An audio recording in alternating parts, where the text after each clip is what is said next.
Welcome to Hull Adventures. I'm Eddie. Laura's in here right now. Laura's in here right now because this is Eddie's Cruise News. Today is Saturday, July 23rd, 2022. We have a special thank you going out to a couple cruise vloggers out there that have a podcast on Spotify. We have cruise news from Carnival, Margaritaville at Sea, and Port Canaveral, and we are also throwing in a cautionary tale for those of you who do not like to travel with travel insurance. It's all coming up now.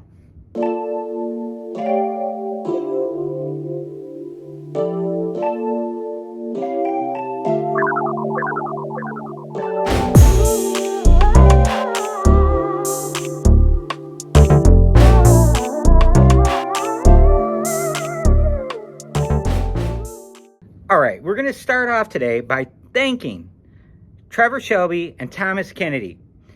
They have a podcast on Spotify, and it's called the Carnival Cruising Podcastaways.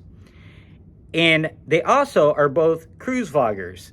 Trevor Shelby has Pier Runners, and Thomas Kennedy has the Lido Deck. I'm going to put their links below and the details below so you guys can check them out. Make sure you subscribe to their channel. Make sure you check out their Spotify podcasts. Now, why am I bringing them up? Well, they gave us a shout out, and we really appreciate it. In their podcast, they recognized our channel, Hull Adventures, and Eddie's Cruise News, me, for delivering, as they call it, BS-free news, cruise news. They said they appreciate that I don't use clickbait, and that I just stick to the facts and I don't speculate and, give you conjectures news, that I give it to you straight up. And I really, really appreciate that, guys. I truly do.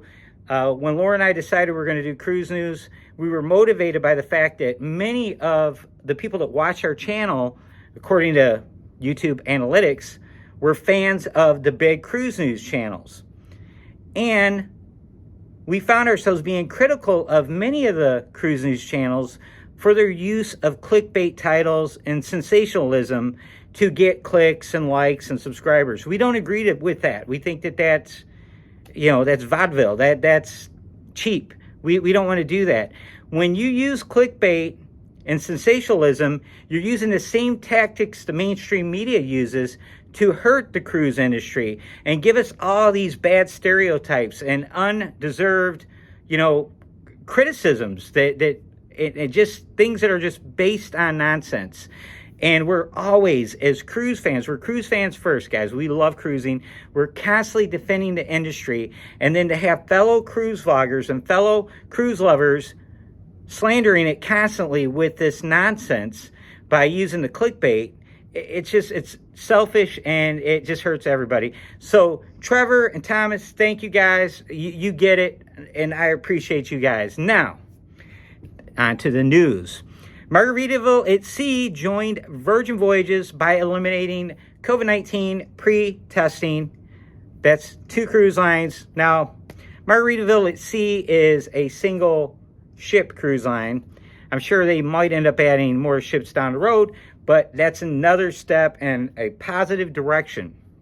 Next up, Port Canaveral set a record by welcoming more than 100,000 passengers through Port Canaveral. So they are just booming. Port Canaveral is back on the map, and business as usual. The cruise industry is doing well, guys. It's great to see that. We are rebounding. Let's keep it going. Next up, the Carnival Jubilee keel laying ceremony took place this past week. And the keel ceremony is, they placed coins under the massive 375-ton steel block, the keel block. They put coins literally underneath the keel block for good luck. And you might be saying, yeah, that's cool. What's a keel block? Well, the keel is basically the spine at the bottom of the hull of the ship. And that's what keeps it, from doing the Titanic and breaking it in half. That is the spine, the backbone of the ship. And I had to look that up, so I'm not going to pretend like I knew what that was. Now, that pretty much covers the normal news. I found a news story, guys, and this was shared, and I'm looking at this because I can't remember everything. from I believe it's a TV station in Waco, Texas, KYTX in Waco, Texas. And basically, guys, a family in a local county in Texas near there, Freestone County, they were on a cruise with Carnival, apparently. They don't have all the details in this story, but I'm just going to brush over it like I normally do. Just give you the bare facts to this. The story's like multiple pages long, guys. Long story short, the family was involved in a motor scooter rental accident. And there was injuries suffered, and they went to the hospital, and there was problems with the passport situation, and they didn't have travel insurance, so they had no health insurance. They're at the hospital. They have to be flown to the U.S. to have surgery performed. It's kind of, the news story is not really clear. It almost sounds like when this all happened, it was right before they were getting ready to go back on board. So their excursion was ending, and then the injury occurred, and they were at the hospital. And the ship was already like 30 minutes late at this point and ended up leaving. The family had to pay $34,000 to be medevaced back to the States. They had to pay roughly like $11,000 in medical expenses, $600 for some kind of passport stamp fee because the passport was a temporary passport. There's a lot of like little, it was complicated, okay? Complicated, guys, complicated. They're saying, the family's saying that they had to shell out $50,000 and they want to recoup their losses. Carnival is saying, hey, we're not responsible for anything that happens to you on excursions. Carnival, right in the cruise agreement, guys, they recommend that you get travel insurance. They will even sell you travel insurance. Some of you might believe, oh, boy, that's really bad at Carnival. But guess what, guys? It's on all of the cruise lines. The cruise lines are not an insurance company, guys. They cannot just arbitrarily cover all your medical expenses. When you buy an insurance policy, I guarantee you that that policy is provided by an outside company. You're paying Carnival, but Carnival's using an insurance company to back that up. You can look at insurance companies kind of like a loan sharking racket, right? They're like loan sharks, guys. They're betting you're not going to get sick. They're betting you're not going to get injured. You're betting I'm going to get injured. I'm going to get sick. And then, you know, that kind of thing. But with that said, we always advocate getting travel insurance. At the bare minimum, buy the travel insurance that's offered by your cruise line, guys. Have insurance. When you get to these foreign countries and you have an accident, now we're talking about Mexico. This is a major country, Mexico. They don't take your health insurance, guys. And they're going to insist you pay with cash. There's no getting around it. So we've said that numerous times on this channel. I know some of you guys are new here and you haven't seen our cruise tips vlogs. But we are huge advocates for travel insurance. And I hope I never have to use it. But if something happens, we have it. We use a annual policy that covers all of our cruises. We travel a lot, right? We also will pay an extra $6 here, $5 there, like on hotel insurance, like through hotels.com, or there might be like some kind of flight protection insurance sometimes. If it's inexpensive enough, we'll even add that to give us extra coverage. We would rather be safe than sorry.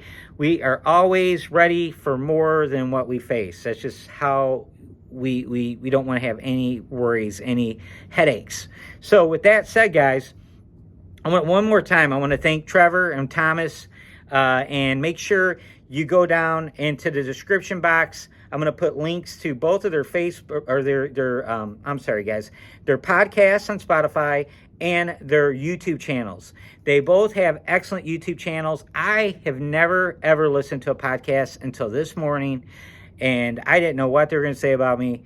They also made mention that I should be joining the WWE soon. They cracked me up.